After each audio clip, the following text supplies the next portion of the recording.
Good morning, or good afternoon, or good evening, depending on where you are and when you're reviewing this. Hi, I'm Casey Durango of Go Keto with Casey, where I talk about how I lost 97.4 pounds after starting ketogenic protocol, how you may be able to lose weight, improve your health, and regain control of your life like I did. Hope everyone is safe and well and warm or cool, whatever it might be. It's appropriately chilly here on this Saturday morning where I live. And for those of you who have never been to one of these YouTube live things that I do on Saturday mornings, most Saturday mornings, as a kind of support chat, because we all need some help sometimes. And it helps to know that other people are maybe facing the same challenges that we face. Grandmother clock's a little bit slow. I will share with you how I learned the ketogenic protocol, and as I've followed it for now approaching 11 years. Next month will be 11 years.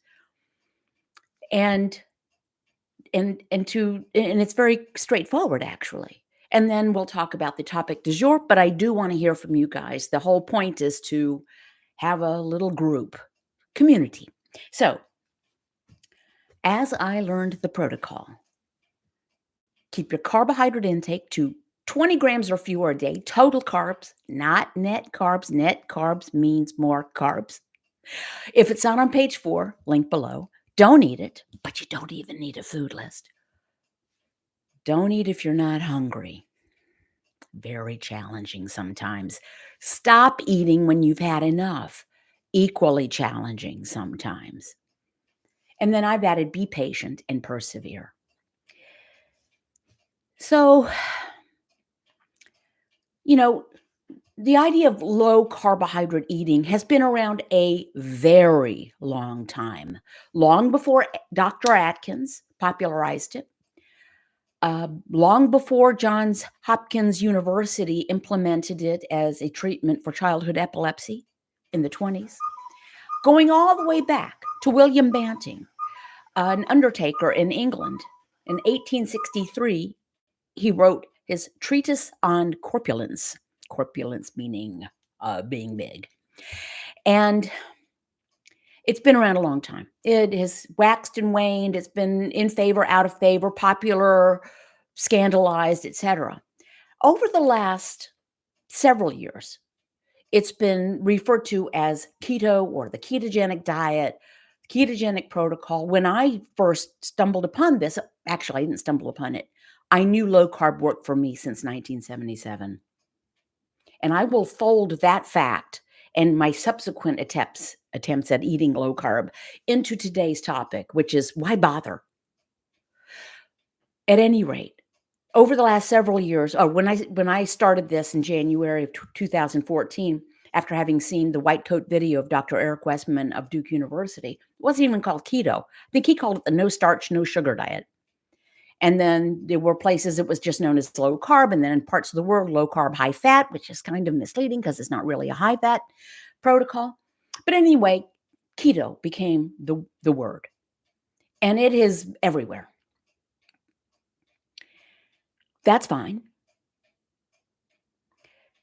There are some, in an effort to gin up revenue and clicks and sell products, there are advertisements, there are so-called influencers, there are so-called medical doctors who are pretty much cashing in.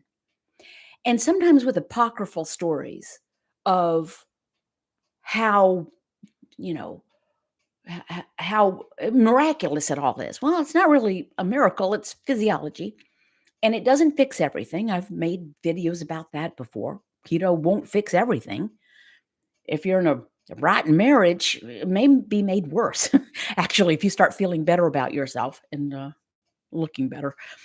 Anywho, but sometimes what can happen, the why bother piece, can be looking at people who appear to have immediately given up carbs with no issues, and then lost a lot of weight and gotten a lot smaller, and that's good for them if it's true.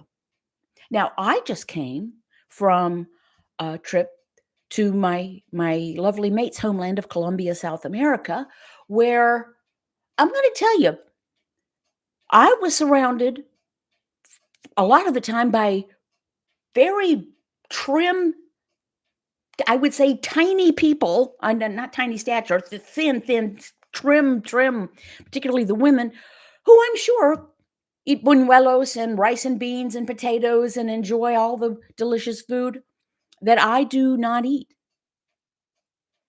Now, I'm well past the mindset of look at them and then look at me. They're not even trying, and I'm trying real hard. And then look at them and look at me. Why bother? Now, I'm as I said, long past that. In my previous attempts to lose weight and and be able to not be so big, not be the biggest person in the room, cosmetic reasons, I did the why bother a lot. Why bother? Ah, to heck with it. The universe wants me to be the funny fat friend. I will be that. My why bother came because I didn't want to take insulin for type 2 diabetes, and I knew I was on the path to that. I'd gotten away, if you want to put it that way, health wise, with being overweight. But otherwise, other than the, 3 cancer diagnoses and treatments over the course of years, I was healthy. I didn't have high blood pressure. I didn't have high blood sugar, but I was heading there because those are chronic situations that can come after years of why bother? So, why bother? Some of you may have been, okay, I'm going to be really strict. I've been really strict for a month, really conscientious, but you don't feel like the payoff is there. We might expect, oh, in a month, if I've really laid off the carbs and avoided the French fries and the chocolate cake, and my goodness, Thanksgiving, I really restrained myself. And heck, the scale only reads 4 pounds lower. Why bother? Well, sometimes we need to adjust not only our expectations, but our reasons. Cosmetics, understandable. We all want to be attractive to other people. It's not fun to repulse the people we're trying to attract. And I feel like I've been there. But also, while we're looking at the people who appear to eat whatever they want and do whatever they want, and they're healthy and happy and grinning and smiling, first of all, don't pay attention to television or social media. All those happy, smiley, shining faces, a lot of them are big fat lies, and we know this. But while we're looking at people who maybe we wish we had their physique, and we are tempted to say, why bother? Look at some other people that may be in that exact same field of vision. People who are struggling to push a shopping cart through the market. They have to lean on it because they're sore and they're very heavy. Look at the people who are are, are having to make weekly trips to the pharmacy for medications. Look at people who just don't look healthy. That can be a why bother. If we're going to look at the trim, happy, shining, smiling, wrinkleless, why are we being sold face cream? That's the advertisement has an 18-year-old doing it. I didn't have any wrinkles when I was 18 either. Anywho, side story. We can look at the people that we compare ourselves to in a negative way. Look at them and look at me. Or we can say, oh my gosh, I am so grateful. And my husband follows the protocol as well, not for cosmetic reasons, but he heard the same information I was hearing when I first started studying this, but for health reasons. 0 medications, 0. 0 medications. I don't take supplements.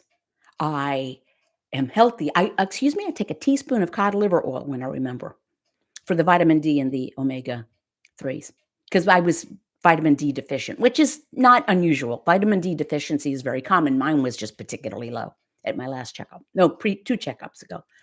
Started taking cod liver oil. And at my most recent checkup, I was not only not deficient, I was above, baseline. So I can look at the people, the beautiful women that were that I saw in Colombia and all sorts of places, in pueblos, on the road, in big city, at the airport, everywhere. And of course, I'm comparing myself to the women. And I can feel pretty cruddy about myself because while I'm looking at them, they're eating chips. Or I can look at the people who have to be wheeled into the airplane, not because they have broken legs, but because they're infirm and not because they're super old. Or I can look at the people who just are having to take, they have the pills lined up for every day of the week. So that's my why bother. And let's not fool ourselves. We may think that it's our health. What do you care? Whether I'm unhealthy or I'm on diabetes or what? Well, because almost always, if we have that mindset, we're going to be offloading our care to somebody else. Someone is going to care about us. Someone is going to have to take us to the doctor. Someone is going to have to stand at our bedside as we have a foot amputated, and they're going to care. So let's figure out our why bother. That's why I bother. If your why bother is because you want to fit into a size 8 jean, that's perfectly fine. There's nothing wrong with cosmetic goals. They can fade. And then, then we can be disappointed. But if we're healthy and we don't hurt and we don't have, acid reflux and our arthritis symptoms dissipate and we don't need an afternoon nap and our brain comes back and we don't have to take insulin or any other medications, that's pretty good. That's a pretty good why. So that's why I bother. And it can be challenging. It's, and most of the people hearing my voice, it's the winter. And if you're in the northern part of the United States, it's winter. And the days, there's less daylight and the holidays, and people around us can be eating Ferrero Rocher chocolate and eggnog and pumpkin pie and all sorts of things. And we can think, why bother? Well, I've told you why I bother. And there's not a slice of pumpkin pie that's worth it for me. Not a mouthful of pumpkin pie. I just don't want to fight with my brain about food. And I certainly don't want to go back to feeling the way physically I felt before. So that's just me, y'all. Now, I will turn my attention to you lovely folks who are here and commenting. Let me make the text bigger. And by the way, I do want to say, remember, you don't have to buy one thing to be 100% successful at the ketogenic protocol. Nothing. But I will happily sell you a mug or a t-shirt or link below to my spread shop or the green book, which you can go to my blog, link below. And it's a journal just a 12-month journal. You can start on any day of the year. I purposely did not put dates in. And patrons, thank you to patrons, some of whom are here. And I have a private support group on patreon.com, link below. And there's a free trial available for 7 days. And for a $5 pledge, if you decide to go, you get 20 pre-recorded video snippets shot right here in my kitchen every weekday morning. I even did them when I was in Colombia. Didn't miss a day. One of them I had to do from an airport, but that was okay. Okay, let me jump in. I'm just going to jump straight on in. Linda Bridges, good morning from Texas, and Nadia Newhall. Good morning, Casey. You look fabulous this morning. Well, thank you. Camera angle, lighting, and makeup. Oh, Linda Mora. Hola, you are my inspiration. Love Linda from California. Well, thank you. If I was really brave, I would try to do Spanish language videos. I'm just concerned about saying, not, having fumbling grammar is one thing, but I'm afraid of saying the actual wrong thing, using the wrong words. Alexis Perlo, welcome home, Casey. Finally got my insulin within normal ranges. Thank you for all your sound support. That is wonderful. And Cynthia asks, Alexis, what is normal insulin? And Cynthia asks, is Jack okay? My baby is 14 years old too. Sweet Jack. So those of you, particularly on, some of you have seen Jack in the background when I was doing videos in the other room in front of the fire. But we boarded Jack at our vets. They do have a boarding program. And bless him, he's fine. He went right back into his routine. I kind of wondered whether he'd even remember us because he kind of imprints on whoever he saw last. But he's great. And Jack will be, his birthday's April 10th. So he'll be 15 in April. Cynthia writes, I'm gearing myself up for family and friends trying to sabotage my efforts. What makes people do this? The only thing I can think is not to be tried. Misery loves company. And if someone is self-conscious about their own habits, and it doesn't have to be food, it can be drinking, smoking, staying out partying too late. If they're self-conscious, because somewhere in their mind they know this is not good for me to do, they really don't want people close to them to make changes away from those behaviors. It's like shining a light. They'd rather sabotage you and have you eat the pumpkin pie so that they can eat the pumpkin pie. You get me? So good luck. Are you, Cynthia, are you prepared? Do you have your armor on? Do you have a way to resist being sabotaged? It's a challenge, no doubt about it. And people lose friends. People have family members they don't talk to anymore because of this. Think about how off balance that is. Alexis Pirlo writes, normal ranges is 1.9 to 23. Mine was 30 before I started low carb, and yesterday it was 12.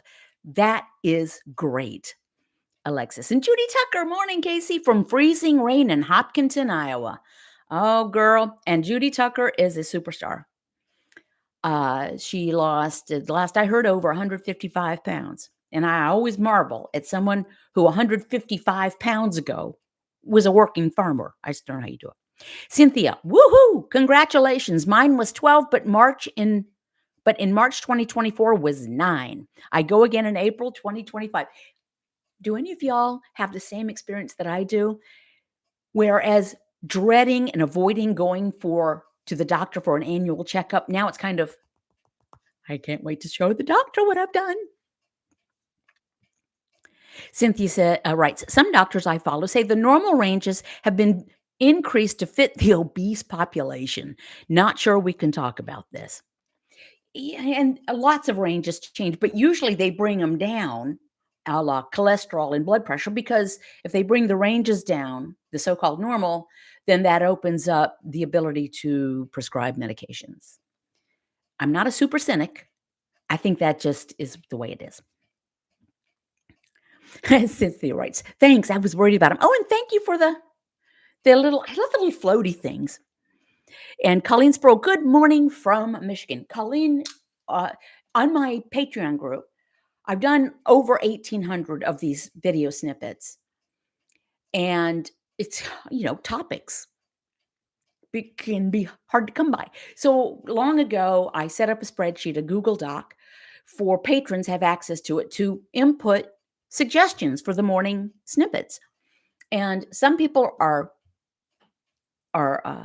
prolific in the suggestions in it. I really appreciate it. And Colleen is one of those and asks or suggests excellent topics. What else can I tell you? It takes a while. It took me a while, a long while, to learn that fourth part. Stop eating when you've had enough. That can be challenging to figure out because over decades of eating, and I'm not talking about us oldsters. If you're 25 years old, you've had decades of eating kind of on somebody else's schedule, maybe, or because of poor information, bad instructions, or availability, or because it tastes delicious. So, particularly when we're sugar burners, and for those of you who don't know, the whole thing is when you reduce your carbohydrate intake sufficiently, our liver stops pumping out glucose for fuel. Glucose is sugar. FYI, it doesn't matter whether those carbs come from a banana, a bran muffin, a Snickers bar, a bowl of plain pasta. It comes out as glucose. And so our body burns glucose, but it can't be stored. So it has to be burned, and the brain uses more glucose than any other little tiny brain, but it uses a lot of energy since it can't be stored. And the brain has gone through all the available glucose, and this is very simplified. It calls for more glucose. So that's when you say, why am I wanting to eat food? I just ate 2 hours ago. I mean, the food is still is being digested, but yet our brain is telling us to get more. That's the reason. When we reduce, because the brain is looking for glucose, when we reduce our carbohydrate intake sufficiently, and that point can be different for all people, but as Dr. Westman says, the prescription strength is 20 grams or fewer. Some people have a higher tolerance. That would be the over-the-counter prescription, as he calls it. But 20 grams or fewer, you reduce it. Your liver is not pumping out excess glucose.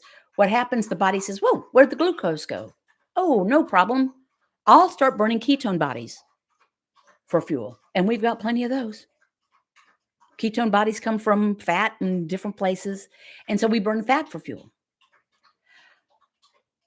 So we have to, when we go from being a sugar burner to a fat burner, can you hear Jack in the background?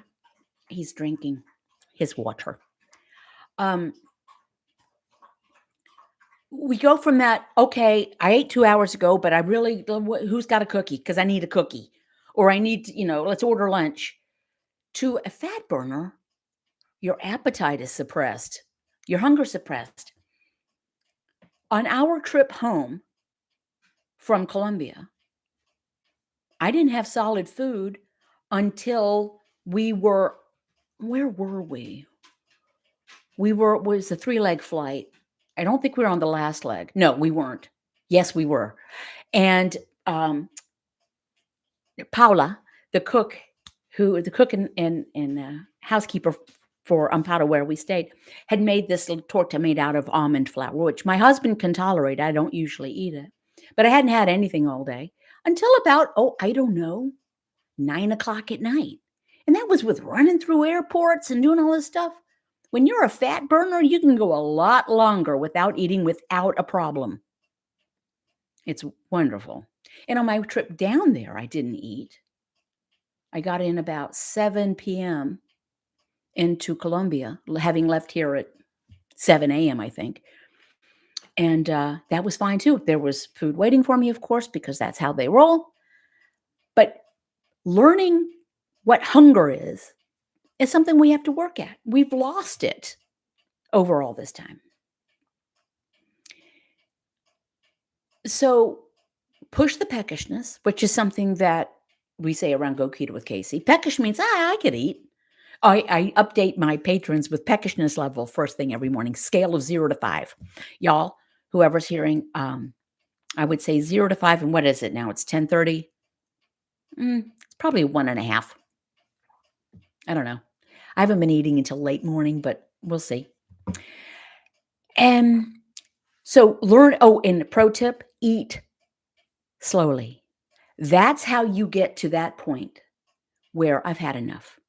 There's a satiety hormone called leptin. It had that signal must get to the brain that says you've had enough food. And I don't mean chew your food 20 times. I mean, put utensils down between bites. Just sit. It might take me 20 minutes to eat my first plate of fuel, which is usually a couple of eggs and maybe a couple of slices of bacon. But it'll take me 20 minutes to eat it because I put everything away. And every time I start eating those eggs, because I really like the way I prepare them, I think I might have more. This is so good. And the bacon is so delicious. But by the time I have finished, I'm like, I wouldn't eat more if someone prepared it for me. I just don't want any more food. Eat slowly. It really is key. It really helps. Now, more comments. And thank you for the floaties. The sound of one man laughing. I like that. Hey, I'm in time to get you live. Yay! Oh, by the way, if you subscribe and hit the notification icon, bell icon, and then make sure your device allows notifications from YouTube. That last part is something I didn't realize until a little while ago. But it really does help my channel, and I appreciate it, the thumbs up and all that. Thank you, thank you, thank you. Well, I've got a few more minutes. Does anyone have anything, do anyone have a pro tip they have found out? Or, I have just learned things about myself as far as food that, oh, well, sucks to be me. No, no, no, there's no such thing as one spoonful of peanut butter. Peanuts are not on page 4, and they're not nuts, they're legumes. But peanut butter is the devil. There are people that can have a spoonful of peanut butter, and a jar of peanut butter will last them 6 months. I guess I could absolutely do that if someone said, here's $50,000. Don't have more than one spoonful of peanut butter. I would figure out a way to do it. I wouldn't like it. So it sucks to be me. No, it doesn't suck to be me. I'm privileged to be me. I'm on no medications. I have no health issues that I know of, and I have no reason to believe that I have health issues. All of my lab work comes back great. My A1C, I think, was 4.6. My HDL was 117, and my triglycerides were 54. My small sticky LDLs they want them to be like 547 parts or fewer per whatever the measure is, 547 or fewer. Mine were fewer than 90. I'm okay for now. Not good. So it doesn't suck to be me. It's great to be me. And if someone came along, a fairy carb mother, and tapped me on the head and said, you can eat all the Orville Redenbachers with Parmesan cheese on it and roll it in peanut butter if you want. And oh, by the way, deep dish pizza, have at it. I would do it. But only if I could feel the way I feel, stay as healthy as I am, and not grow back to the largest person and the fattest person. I'm a runt, 5'1", but I was perfectly round. I was 5'5". Cynthia writes, I stalled, added fat, and started losing. I don't know why that would be. Seriously? But I wonder if adding the fat means you just ate less of the other stuff. You just ate less food. But good tip and good for you. Judy Tucker writes, Casey, it's almost 8 years with you and following keto. You are such an inspiration. Well, thank you, Judy. You're an inspiration. Cynthia writes, I know that's against your protocol, but I switched things up. There you go. And again, I would probably say, well, you've added fat. There's 9 grams of energy, 9 calories of energy per gram of fat, as opposed to 4 calories of energy in a gram of protein or carbohydrate. If you're adding more fat, you're getting more calories, but you might be overall eating fewer. But maybe there's a physiological reason for it. This is not a high-fat diet, but whatever works for you. Some people are perfectly happy, healthy, trim, athletic, great medical markers, and they are vegan. There are many paths to the same destination. Find what works for you. And what works for me may not be anyone else's cup of tea. I just kind of stick to the protocol. I really haven't deviated from it.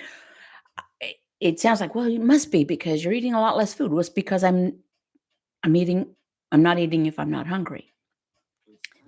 It did take a while to figure out the appropriate level of peckishness for me to eat, and to eat slowly and stop when I've had enough. Huh. Cynthia writes, I think it allowed me to extend the time between my meals. That makes sense. Oh, hey, Christine. It's been a minute. Looking great, Casey. Well, thank you very much. I appreciate that. It's always nice to hear. And if you can, Linda Bridges, just sew down because I did so well 2 years ago. Don't be down. Don't be down. I've had the experience. It wasn't keto then, it was low carb, and I was doing it in the early 2000s, maybe 2004. And I was just doing the induction period of Atkins, which is what the ketogenic protocol really is. And lost, I don't remember how much, 25 or 30 pounds. And then I had a medical diagnosis that really scared and upset me. And that within half an hour, I was eating a bagel with low-fat cream cheese, which led to another bagel with low-fat cream cheese, which led to mashed potatoes and tequila. And I think within 10 days, I put 13 pounds on, and I still had cancer. It happens. We allow things to impact our food-making decision, our food decision-making. That's not a character flaw. It's the way it is. And if we can learn from that experience and not do that thing again, if we can hear a voice from our past saying, don't do that thing again, that's how we get to where we want to be. So don't be down on yourself, Ms. Linda Bridges. Don't be down on yourself. I am going to sign off. I really appreciate you allowing me to be part of your day. If you want to check out Patreon, the free trial, 7 days free trial. And then if you stay, great. If you don't, thanks for trying. And everyone be sweet, stay warm, stay strong. Thank you for the floaties. And I will see you next time, God willing, and the creek don't rise.